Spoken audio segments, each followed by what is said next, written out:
신약 성경 디모데후서 4장 7절 8절 살아계신 하나님 말씀 우리 다 같이 함께 읽도록 하겠습니다. 나는 선한 싸움을 다 싸우고 달려갈 길을 마치고 믿음을 지켰습니다. 이제는 나를 위하여 의의 면류관이 마련되어 있으므로 의로운 재판장이신 주님께서 그날에 그것을 나에게 주실 것이며 나에게만이 아니라 주님께서 나타나시기를 사모하는 모든 사람에게도 주실 것입니다. 아멘. 하나님 앞에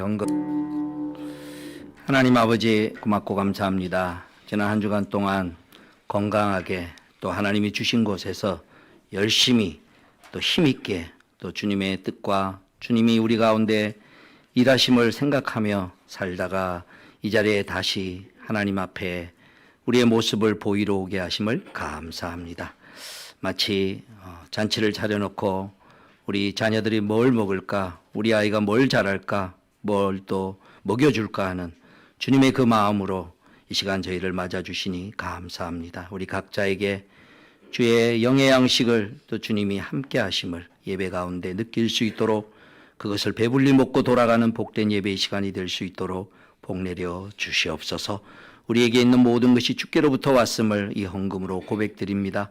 이 헌금의 돈만이 아니라 그 뒤에 붙어 있는 그 마음이 점점 하나님을 의지하고 주님이 내 삶을 돌보신다는 것을 더 많이 세월이 지나갈수록 깨닫는 우리의 마음을 주께로 드리는 우리의 물질이 하나님의 영광을 위하여 더 쓰임받기를 소원하는 귀한 헌물이 될 수 있도록 복내려 주시옵소서.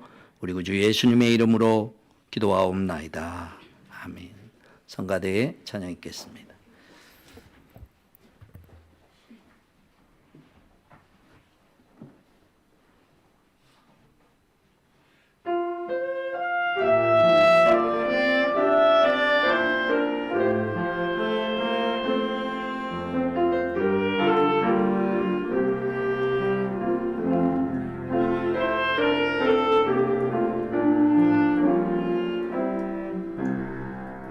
아버지를 떠나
예배 하나님이 저와 여러분에게 은혜를 주시기로 작정하신 것 같습니다. 왜냐하면 성가대하고 짜지도 않았는데 오늘 설교 말씀이 성가대 오늘 찬양한 가사에 그대로 다 이렇게 스며들어가 있습니다. 나중에 오늘은 예배 마치고 그냥 가지 마시고 성가대가 항상 끝까지 한 번 더 찬양하니까 꼭 다 들으시고 이렇게 올라갔으면 좋겠습니다. 우리나라가 이제 유교 문화권 속에 오래 있다가 이렇게 많이 기독교적인 또 서구적인 이런 게 들어오면서 새롭게 그 문화적으로 또 상황적으로 이렇게 변화되면서 사람들에게 좀 의미 있게 현실의 삶을 살아가도록 하는 것 중에 하나가 이게 마지막 순간을 생각하는 그런 어떤 것들이 행사나 여러 어떤 모임에서 가끔씩 이렇게 있어 왔습니다. 그래서 유서 한번 써봐라. 한번 유서를 미리 한번 써보면서 이렇게 마음을 정리해봐라. 그거는 마지막 때를 꼭 위한 것이라기보다 현재의 삶을 어떻게 좀 생각을 정리하는 거죠. 이제 그러다가 그 다음에 조금 진전된 게 뭐냐면 관안에 한번 들어가는 체험. 뭐 이런 거 여러분 보지 않습니까? 실제로 수의 있고 관 속에 들어가서 30분 동안 이렇게 누워 있는 뭐 그런 체험들이고 또 이제 영화나 소설이나 이런 데서 많이 나오는 이제 시한부 삶이 생긴다면 또 시한부 삶을 가진 사람들이 내 소원하는 내용을 이루는 버킷 리스트를 한번 작성을 해봐라. 내가 정말 꼭 해보고 싶은 게 뭔가 이러면서 어떤 삶의 의미를 한번 돌아보고 또 지금 살고 있는 삶의 소중함을 그러니까 시간이 얼마 남지 않았다라고 느낄 때 가지는 그 시간은 굉장히 진한 용도를 가지는 삶의 시간이거든요. 그런 상황 속에 놓여 있다고 하는 사람이 뭐라고 반응할 것인가 하는 것은 우리 대부분의 사람은 그걸 경험해 보지 못했기 때문에 그 심정을 가지기가 매우 어렵습니다. 물론 간접적인 이런 어떤 예견이나 또 가까운 사람이 그런 과정을 겪었던 사람들을 옆에서 오랫동안 지켜본 사람들은 그냥 그렇지 않은 사람보다는 조금 더 그 감정을 이렇게 느낄 수 있는 기회는 있겠지요. 근데 본인이 직접 그걸 당하는 거하고는 얘기가 전혀 차원이 아마 다를 겁니다. 그런데 오늘 읽은 사도 바울은 이렇게 표현을 하는 거예요. 본문 한번 보시겠습니까? 6절 보면 나는 이미 부어드리는 제물로 피를 흘릴 때가 되었고 세상을 떠날 때가 되었습니다. 느끼는 거예요. 자기가 이제 조금 있으면 내가 이 땅에서 삶을 마무리한다. 그걸 느끼면서 그 느낌 가운데 이렇게 표현하는 거예요. 나는 선한 싸움을 다 싸우고 달려갈 길을 마치고 믿음을 지켰습니다. 이제는 나를 위하여 의의 면류관이 그러니까 여기서 옮겨가면 뭐가 있을 것이라는 것을 소망하는 거예요. 그리고 그것을 분명하게 확신하는 겁니다. 그건 뭐냐? 의로운 재판장이신 주님 만날 것이고 그 주님을 만나면 나에게 의의 면류관을 줄 것이다 라는 확신을 가지는 거예요. 그리고 본인에게만 해당사는 특별 내용이 아니고 그날에 그것을 나에게 주실 것이며 나에게만이 아니라 주님께서 나타나시기를 사모하는 저와 여러분, 예수를 믿는 모든 사람에게도 줄 것이다. 이렇게 자기의 그 마지막 순간에 대해서 가지는 느낌, 그러니까 이제껏 살아온 것의 삶이 무엇인지를 한마디로 정리하고 또 앞으로 벌어질 삶에 대하여서 어디로 가는지 모르겠다. 이게 아니고 확실하게 이런 게 있다. 그리고 이거는 나에게만 해당하는 것이 아니라 나와 같은 믿음을 가지고 있는 사람은 동일하게 이거 주는 것이다. 이렇게 지금 얘기를 하고 있거든요. 그러면 이제 우리는 이제 이런 질문을 해봐야 됩니까? 이 말을 볼 때 참 얼마나 멋있고 참 좋습니까? 우리가 신앙생활 오래 한 사람들 이 구절 여러 번 읽었을 텐데 이 구절 보면서 한편으로는 참 부럽기도 하고 또 한편으로는 또 그랬으면 좋겠다라는 또 마음의 한편으로 소원도 있고 뭐 그렇습니다. 그런데 이제 그 다음 질문이 그럼 어떻게 바울은 이럴 수 있었을까? 이제 이 질문이에요. 그리고 여기 있는 이 내용은 자기가 마지막 순간을 당했을 때에 그때 내가 마음을 바꿔 먹으면 할 수 있는 내용이 아닙니다. 그 말을 하려면 그 전에 상당 기간 동안 그런 삶을 살아온 사람만이 마지막에 얘기를 할 수 있는 그런 내용이에요. 예를 들면 인생을 그냥 그렇게 살다가 이제 자기의 삶이 얼마 안 남았다고 생각해서 그 순간에 자기가 살아왔던 삶을 개과천선해서 바꾸고 반응할 수 있는 어떤 종류의 것들이 있습니다. 예를 들어서 오랫동안 화해하지 못하고 지냈던 그런 사람이 있다면, 또 가족이 있다면 참 어렵지만 그것도 굉장한 거죠. 내가 먼저 용서를 구한다든지, 아니면 찾아왔을 때 내가 용서를 해준다든지, 그 다음에 또 내가 빚져서 갚지를 못하고 있었는데 마지막 가는 순간에 그 빚을 하는데 다 갚지는 못한다 할지라도 그동안에 참 그러니까 사람이 그렇거든요. 빚은요, 친한 사람이니까 빌려주는 거예요. 누가 안 친한데 그렇게 큰 돈을 빌려주겠어요. 그러니까 예전에 관계성이 좋았다는 거예요. 근데 빌렸는데 이게 이제 돈이 원수가 되게 하는 거죠. 누가 그렇게 하려고 그랬겠어요.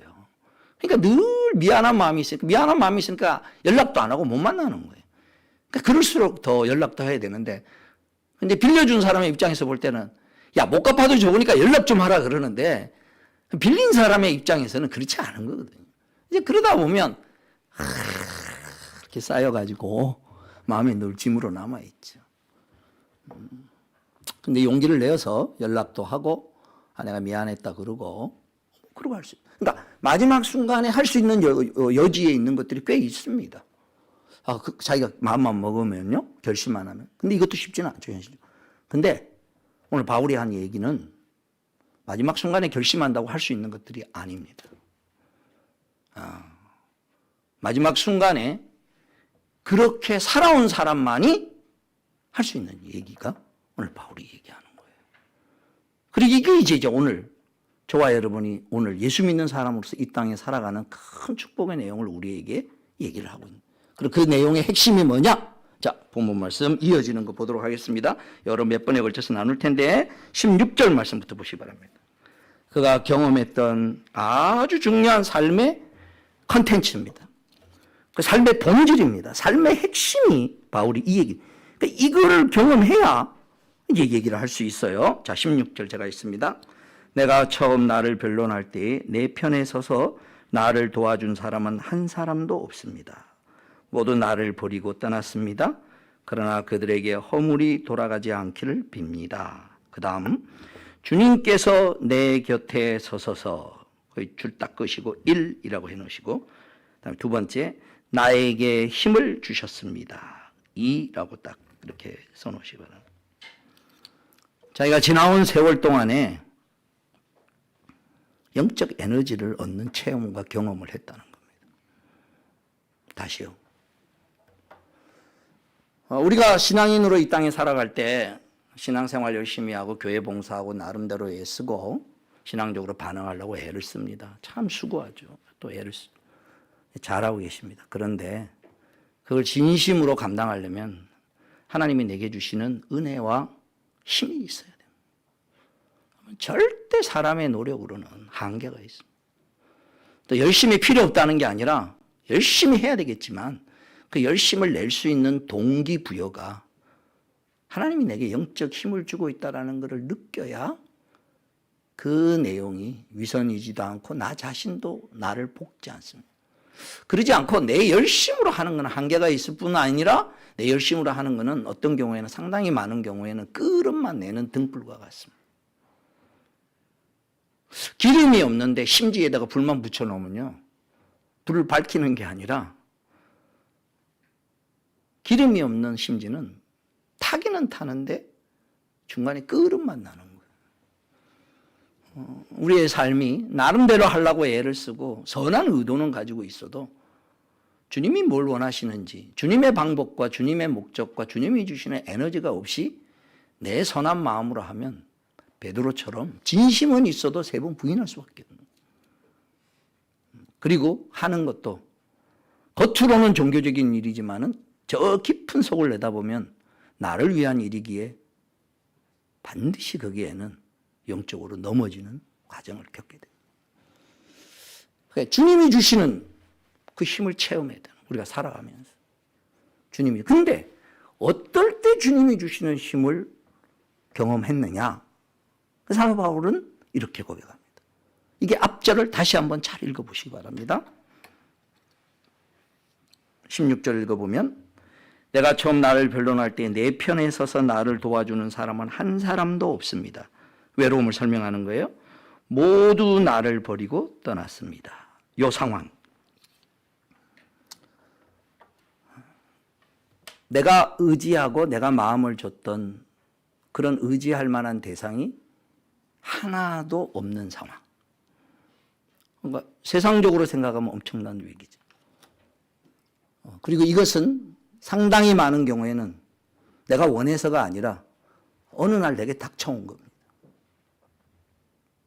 어느 날 내게 닥쳐왔는데 내가 자신하고 있던 건강 하루아침에 잃어버렸어요. 그때 가지는 그 마음의 외로움, 두려움. 어떤 경우에는 또 내가 굉장히 의지했던 사람, 내가 사랑했던 사람, 어느 날 훌쩍 떠나는 거예요.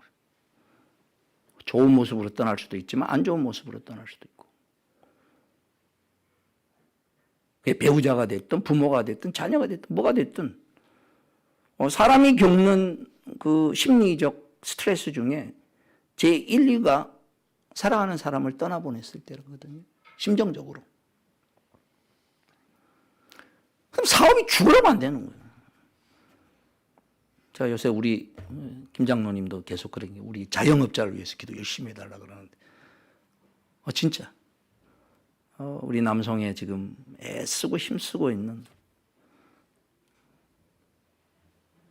그러니까 우리가 뭘 도와주고 격려해 준다고 해도 한계가 있죠. 근본적으로. 근데 이제 본인이 느끼는 것은 굉장한 어디 손 내밀 때도 없고 어디 할 때도 없는 그런 외로움. 그럼 자녀와의 관계성도 마찬가지죠. 그러니까 뭐가 됐지 사람마다 다르지만 예수 믿는 사람은 지나온 세월을 돌아보면요. 자기 인생 가운데 가장 절망적이었던데 가장 외로움이었을 때 내가 가장 의지하고 붙들 만한 뭐라고 생각했던 것들이 거기 없어졌을 때 그때인 거예요.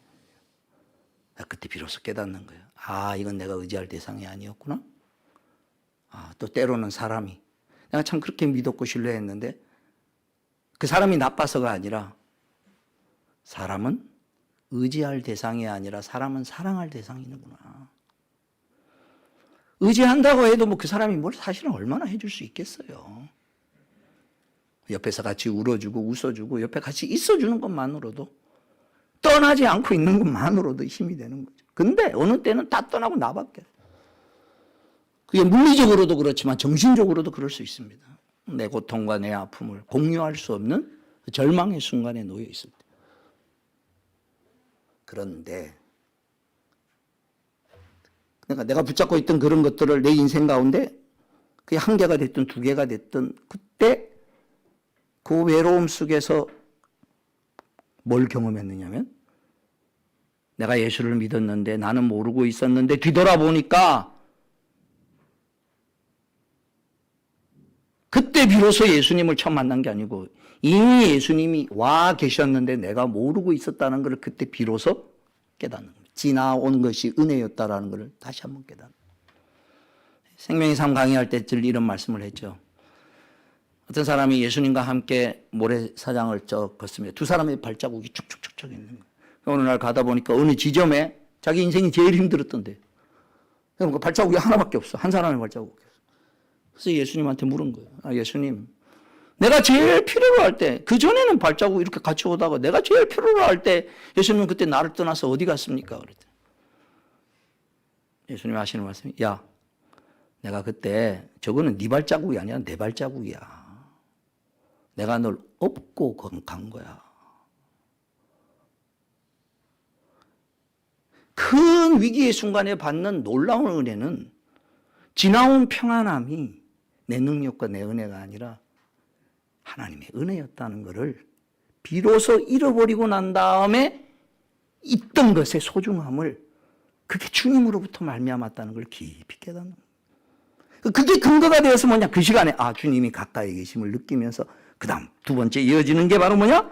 나에게 힘을 주시는 것을 경험하는 거예요. 그러니까 모든 것, 내가 붙잡고 있던 것은 놓았는데 오히려 그래서 나락으로 떨어지는 게 아니라 그래서 붙잡고 있었던 것 대신에 주님을 붙잡음으로 오는 그 영적 힘을 얻는 체험. 이 체험이야말로 우리가 살아있을 동안에 특별히 우리가 어떤 상황 안에 놓여 있을 때 요 핵심적인 내용을 우리가 경험해야 되겠구나 하는 것을 첫 번째 메시지로 우리 인생의 중요한 힘으로 잡아야 돼요. 사람마다 어떤 형편과 사회와 어떤 모습으로 올지를 모릅니다. 그러나 우리는 인생은 연약해서 대부분 안 좋을 때 이런 걸 많이 경험해요. 그럴 수밖에 없어요, 사람. 그래서 인생의 어떤 고비를 통과하면서 하나님이 우리에게 주고 싶은 것은 하나님 붙잡는 법을 배우게 하시고 그 시간에 내가 붙잡고 내가 의뢰하고 내가 신뢰했던 물질, 건강, 사람들 이거는 내가 의지할 대상이 아니구나. 필요 없다는 게 아닙니다. 그거는 그것만큼 늘 말씀드려요. 그것만큼 소중한 겁니다. 그것만큼. 돈은 돈이 있는 것만큼 뭔가 할 수 있는 게 있어요. 근데 문제는 그게 있으면 나머지 전체가 된다고 하는 순간에 내가 그것을 우상으로 만들어서 하나님으로 만드는 거예요. 우상은 없어요, 원래. 내가 그렇게 생각하는 거예요, 내가 저게 나에게 복을 주겠거니. 그러니까 물질이나 건강이나 이거는 그게 있으면 할 수 있는 게 있죠. 할 수 있는 것만큼만 기대하면 돼요. 근데 물질이 있는데 나에게 행복을 가져다 주더라. 물질이 있으면 내가 이런 거를 내 인생을 책임지리라 하는 순간에 성경에 나오는 어리석은 부자처럼 되는 거예요. 자기가 그걸 만드는 거예요. 그러니까 오늘 저와 여러분이 인생을 걸어가면서 바울이 얘기하는 거예요. 내가 사랑했던 사람들, 내가 의지했던 사람들, 하나님이 내게 주신 분복입니다. 축복입니다. 사랑하는 아내와 남편, 오래 행복하게 사는 게 그게 왜 나쁘겠습니까? 감사하죠. 오래오래 건강하게 사십시오. 만수무강하십시오. 그러나 그것을 내 인생의 목표로 삼으면 안 된다는 거예요. 그럼 그거 없어질 때 어떡하겠냐고. 없어질 때 어떡하겠냐. 그래서 이제 두 번째로 넘어가는 겁니다. 자, 이제 두 번째 중요해요. 왜 이게 중요하냐? 인생을 우리가 이 땅에서 살 때는요, 하나 두 개를 놓아요. 하나 두 개를 놓으면서도 진저리 치거든요. 아주 말할 수 없는 정말 아픔의 그 고통을 겪죠. 그 하나를 극복하는데. 근데 하나 두 개가 아니요. 모든 것을 놓을 때가 온다고요. 그때가 이 땅을 떠날 때라. 한 개 두 개를 놓고도 정신없어 하는데 그게 아니라 모든 걸 놓고 내 영혼이 발가벗은 채로 내 영혼이 있는 모습 그대로 아무것도 없는 외로움 가운데 있을 때 네 마음이 과거에 내가 하나 놓고 주님이 내 곁에 계셨다는 걸 경험한 사람만이 그 과정을 여러 번 경험한 사람만이 모든 것을 놓고도 그 과정을 통과하면서 모든 걸 놓고도 그리스도께서 내 곁에 계심을 느끼면서 그가 나에게 힘을 주시는 걸 느끼면서 그의 손을 붙잡고 사망의 넘침의 골짜기로 통과해 가는 그 고백이 오늘 사도 바울의 이 고백. 내가 달려갈 길을 다 마치고 내가 이제 건너가면 주님이 나를 기다리고 있고 왜? 이 땅에 살아있을 동안에 내가 주님을 경험할게. 마지막 순간에 그 허망함과 그 순간에 아까 얘기했지만 내가 내 마음을 좀 고쳐먹고 내가 좀 사람들에게 좋게 하고 가야지. 그것도 훌륭합니다. 그렇게 하셔야죠. 근데 마지막 순간에 이 땅의 가장 위기의 순간과 내가 홀로 되었을 순간에 그때 하나님을 만나서 하나님 붙들고 경험한 것이 쌓인 사람일수록 모든 걸 놓으면서도 주님 손 붙들고 갈 수 있는 파워가 생겨. 이거는 주님만이 줄 수 있는, 기독교만이 줄 수 있는 거예요. 이게 신앙생활의 아주 코어 핵심이에요. 저와 여러분이 앞으로 무슨 일을 겪을지 모릅니다. 이런저런 겪을지. 그러나 그럴 때 오늘 이 말씀을 바울이 경험했던 걸 나도 경험하기를. 근데 이게 뭐 대단한 무슨 얘기가 아니고요. 정리를 제가 이렇게 해드려서 그렇지 그냥 하고 있는 겁니다. 하고 있는 거를 좀 더 선명하게 원리화시키자는 거죠. 딱 초점을 딱 가지. 이 순간이야말로 내가 요거 주님이 내 곁에 계신다는 걸 느끼라고 그러는구나. 또 이 과정에서 내가 어떻게 주님의 힘을 얻을까? 좀 힘을 얻을까? 그리고 이게 나에게 습관이 되고 이게 나에게 여러 번의 과정을 거치면서 그래야 나중에 마지막 내가 모든 걸 다 놓았을 때 내가 자랑했던 내가 의지했던 모든 걸 다 놓고 그때는 내 남편도 못 따라오고 내 아내도 못 따라오고 목사님도 못 따라오고 내 자녀도 못 따라오고 내가 사랑했던 모든 사람이 날 못 따라와요. 내 영혼 홀로 들어가는데 천군 천사가 함께 있고 이 땅에서 주님이 외로울 때 붙들어 주셨던 그 주님이 그때 내 손 붙잡고 주님의 의에 옷을 오로지 하나님 앞에 내 영혼이 벌거벗은 영혼이 뭘로 내놓겠습니까? 그때 하나님 앞에 설 때 내 영혼은 주님밖에 없는 거예요. 이게 십자가의 복음의 핵심인 것입니다. 그리고 이것을 이 땅에 있으면서 건강을 잃어버릴 때, 사랑하는 사람을 잃어버릴 때, 자식이 위기를 당할 때, 사업이 안 될 때, 그때 경험해보라는 거예요. 그때 경험해보라는 거죠. 그리고 그걸 경험하면서 주님이 내 곁에 계시고, 어떤 상황에도 계시고, 그 다음에 주님이 나에게 힘을 주시는구나. 그래서 여러분이 어떤 상황과 어떤 위치나 상관없습니다. 핵심은 이거예요. 두 번째로 나아갑니다. 그러면 주님이 내 곁에 서셔서 나에게 힘을 주시면 어떤 일이 벌어지는가? 그 주님을 인식하는 거로 끝나느냐? 또 힘을 주는 거로 끝나느냐? 그게 아니고 다음 단계로 갑니다. 요거는 이제 적극적으로 저희들이 바울을 본받아야 할 아주 소중한 내용입니다. 그리고 이거는 받는 사람이 있고 안 받는 사람이 있을 겁니다.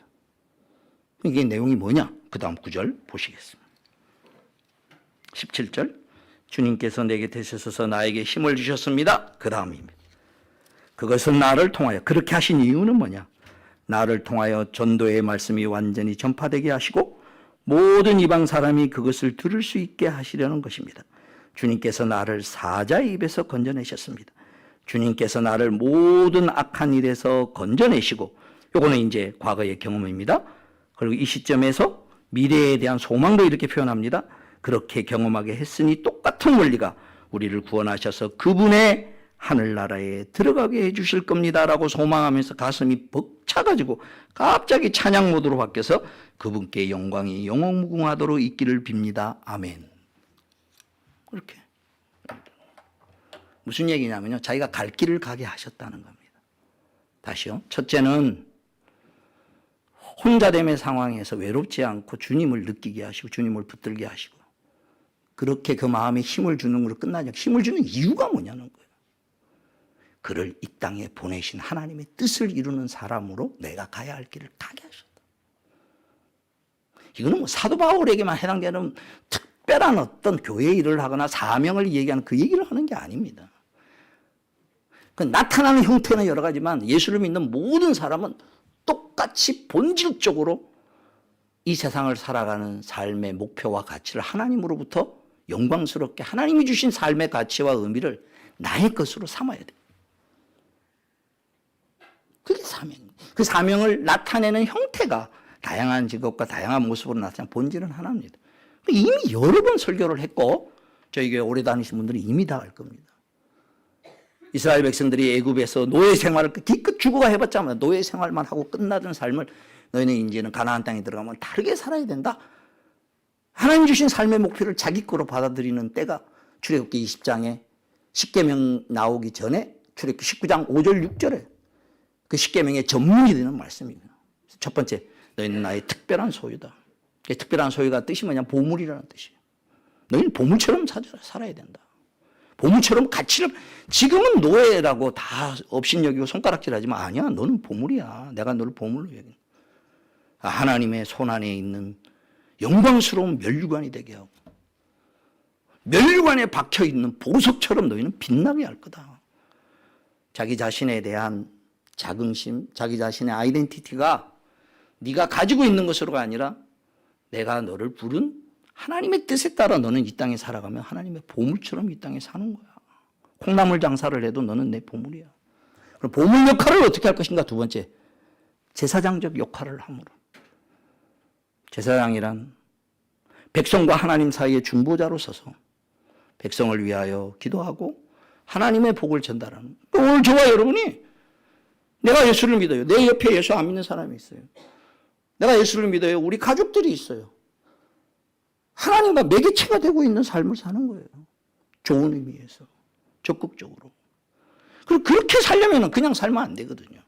그렇게 살려면 그들과는 구별되게 살아야죠. 거룩한 백성이다. 여러분, 이게 우리 인생의 본분입니다. 사명입니다.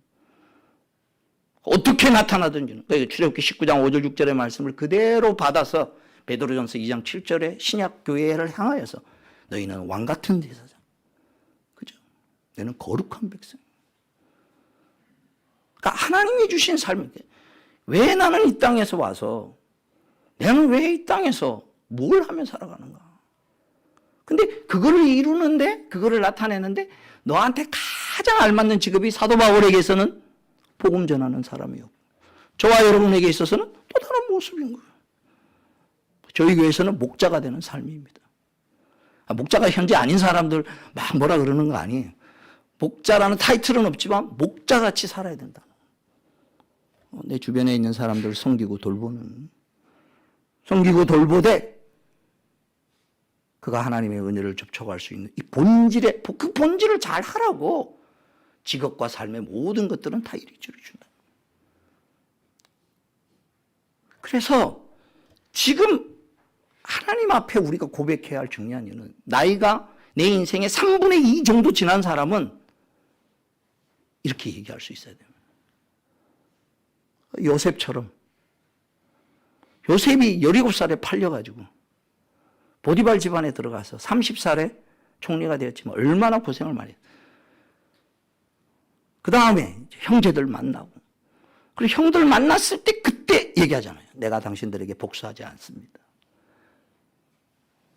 용서가 돼서 복수를 한 게 아니고 하나님의 뜻을 알기 때문에. 당신들의 손을 빌어서 내가 팔았지만 나를 앞서 보낸 것은 하나님이었습니다. 왜? 이제 기근이 많이 일어나니까 애굽으로 이민 오게 만드는 통로를 나를 통해서 만들기 위해서.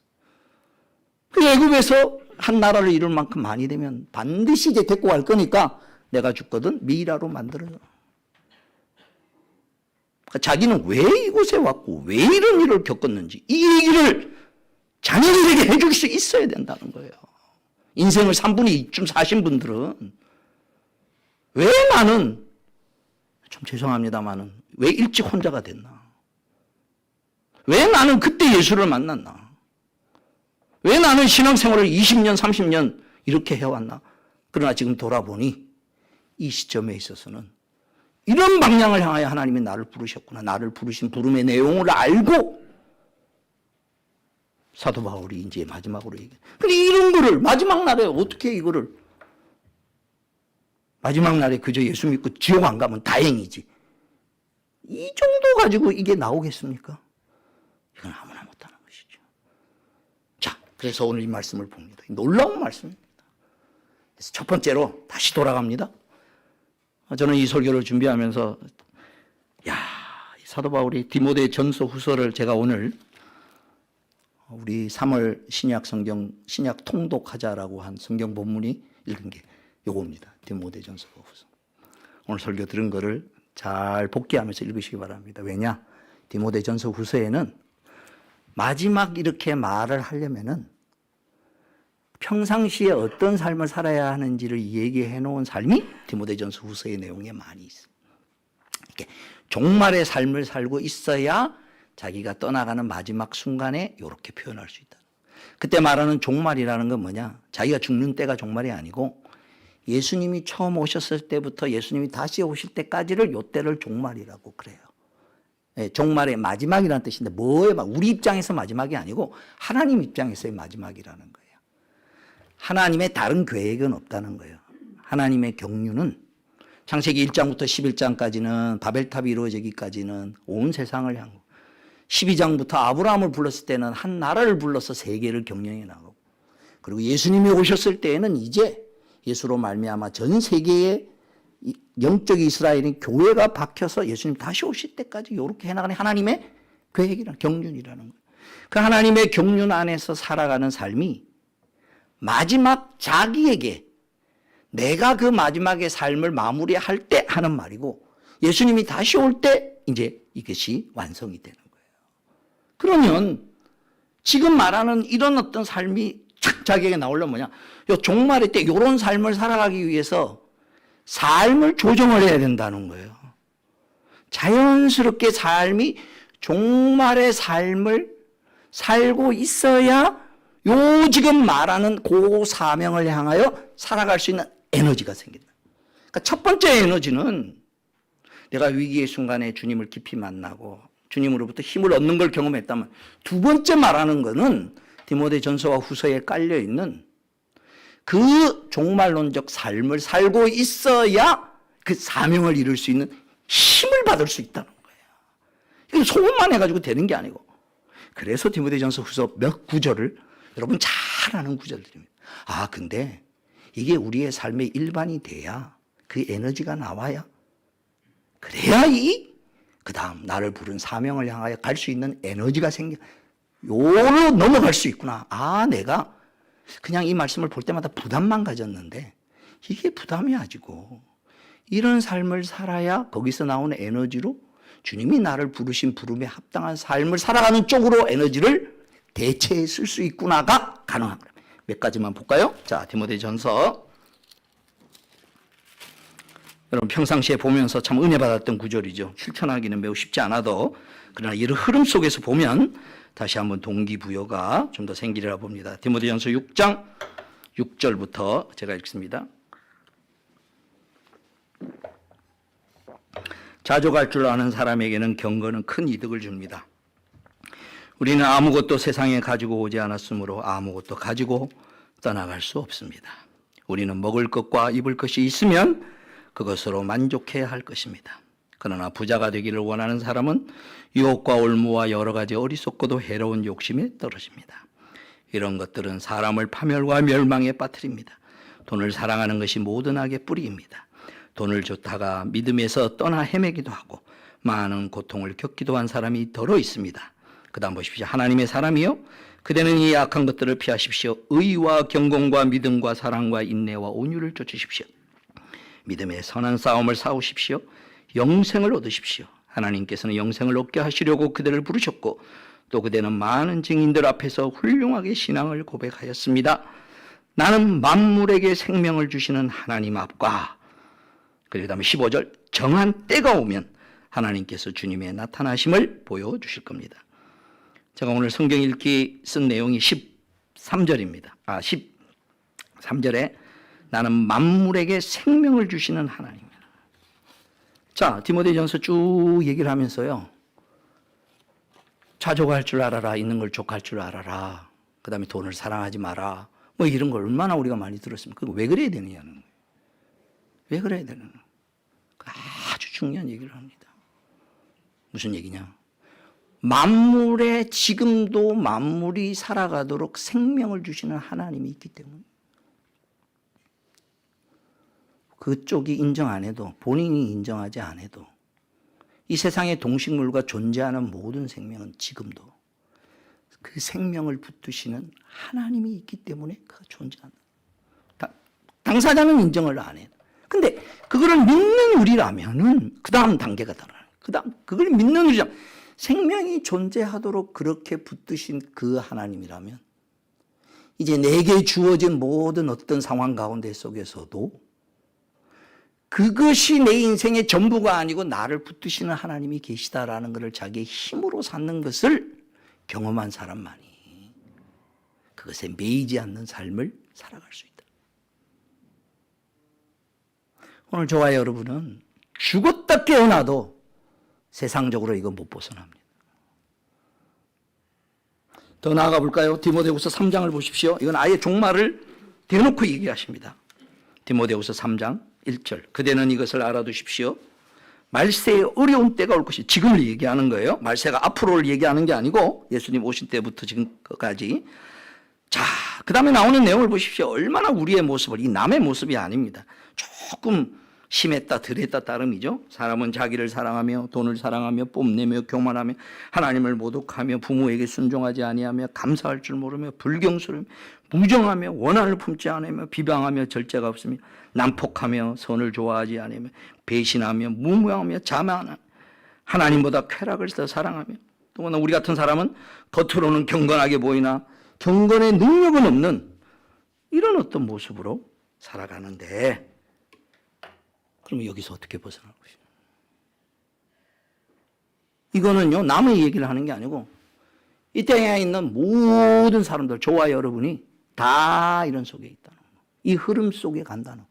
조금 덜하고 덜할 따름이. 그러면 어떻게 하느냐? 여기 이제 답이 있는 거예요. 그러니까 혹시, 이건 절대 시험에 들지 말고 말씀을 들으십시오. 저희 교회에 와서 설교를 오래 듣는 사람, 김 목사님 설교를 들을 때마다 무겁대, 마음이. 자꾸 하라 그래가지고. 좀 위로와 격려의 설교를 듣고 싶은데. 예. 그런 것도 필요하죠. 근데 진짜 제가 하고 싶은 얘기는, 진짜 위로와 격려를 얻으시려면요, 여기서 이런 얘기 안 들으면 어디서 이런 얘기를 듣겠습니까? 말세의 중요한 특징 중에 하나가 바른 교훈을 듣기를 싫어한다. 이게 되고. 오늘 이 말씀의 마무리를 짓습니다. 지금 이런 삶에 우리는 쩔어 있습니다. 어느 누구도, 저도 그렇고 여러분도 그렇고. 이거는요, 물귀신처럼요, 가만히 있으면 그냥 떠내려가는 거예요. 현재 주어진 삶에 무슨 하나님이 나를 부르신 사명이 뭔지 생각할 틈을 안 주고 공격해 들어옵니다. 근데 그게 나쁜 게 아니에요. 때로는 남편을 통하여, 자녀를 통하여, 무슨 내가 마땅히 해야 할 일을 통하여서 들어오는 거예요. 근데 하다 보면 마지막 영정사진 앞에 누워 있을 거라고요. 그러면 어떻게 해야 됩니까? 이 얘기를 하는 거예요, 이제. 여기 있는 모든 것들을 상대화시킬 줄 알아야 되는 거예요. 그것만큼, 내가 주신 만큼 내가 하지만 내 마음의 중심은 이걸 통하여 나를 부르신 하나님의 부르심을 따라가리라라는 삶의 선명한 목표를 붙잡아야 된다. 그렇지 않고는 내가 달려갈 길을 다 내가 달려갈 길을 생각도 안 했는데 무슨 달려갈 길을 다 가지며 이런 고백을 할 수 있겠어요? 그저 부끄럽지 않게 하나님 앞에 서게 해달라고 맨날 이 기도만 드리죠. 아니에요. 물론 자라남의 기간이 필요할 겁니다. 그러나 이만큼 많이 말씀을 들었고, 그 다음에 우리 유건사님을 보내면서 또 이제 저랑 여러분 생활할 7년밖에 안 남은 이 마지막 생활 한번 인생의 신앙의 꽃을 펴봐야 되지 않겠습니까? 그 뭐냐? 사자의 입에서 나를 구원해내시는 하나님의 은혜를 좀 경험해 보십시오. 그냥 우리가 잠자고 있으면요, 사자는 안 건드립니다. 우리 같은 사람은 왜 건드리겠어요? 괜히 건드렸다가 자각하면 어떡하려고. 그냥 잠자게 놔두는 게 낫지. 근데 내가 믿는 사람답게 살려고 애를 쓰면, 내가 믿는 사람답게 하나님 앞에 정말 내 힘으로는 할 수 없지만 하나님 은혜 주시고 하나님 능력 주시기를 바라고, 하나님만을 붙들고 하나님만을 붙든 자의 용기 있게 내가 순종해 나갈 때, 그때 하나님의 길을 열어주시는 것을 경험한 자만이 나의 달려갈 길을 다 마치고 이 고백을 드릴 수 있을 것입니다. 자, 이것을 향하여 나아가는 중요한 전환점이 되기 바라고 오늘 말씀을 마무리합니다. 출발은 어디서부터냐? 지금, 오늘. 복잡하게 생각하지 마십시오. 지금 나의 상태에서, 내 영혼의 상태, 내가 처해 있는 물질적인 상태, 내가 처해 있는 가족의 상태, 지금 나의 상태에서 정말 내가 혼자라고 외롭다고 사람의 힘으로 할 수 없다고 느껴지는 그 상황 가운데 속에서 오늘 여기 시작에 주님이 내 곁에 계시다라는 것을 느낄 수 있길 바랍니다. 주님이 내게 힘을 주는 것을 어떤 방법으로든지 한번 좀 느껴보십시오. 하나님이 지금 나에게 힘을 주고 있구나. 때로는 말씀을 통하여, 때로는 찬양을 통하여, 뭐 어떤 쪽은 상관없습니다. 하여간 애정과는 다른 어떤 영적 에너지를 내가 얻고 있구나. 그 영적 에너지를 얻고 있지 않으면 지금 말한 모든 것은 알아도 못 갑니다. 하고 싶어도 못합니다. 그건 하나님의 은혜를 받은 자만이, 영적인 에너지가 있는 자만이 그 단계를 향하여 한 걸음 한 걸음 나갈 수 있을 것입니다. 이런 삶의 목표를 오늘 우리가 같이 선명하게 밝히는 귀한 은혜의 자리에 들어갈 수 있기를 주님의 이름으로 축원합니다. 오늘은 기도 대신에 지난주에 불렀던 이 찬송가를 우리 마음의 신앙의 소원으로 오늘 사도 바울의 이 고백을 찬양을 하도록 하겠습니다. 360장 찬양 1절 3절 2절 찬양 우리 힘차게 같이 하시도록 하겠습니다.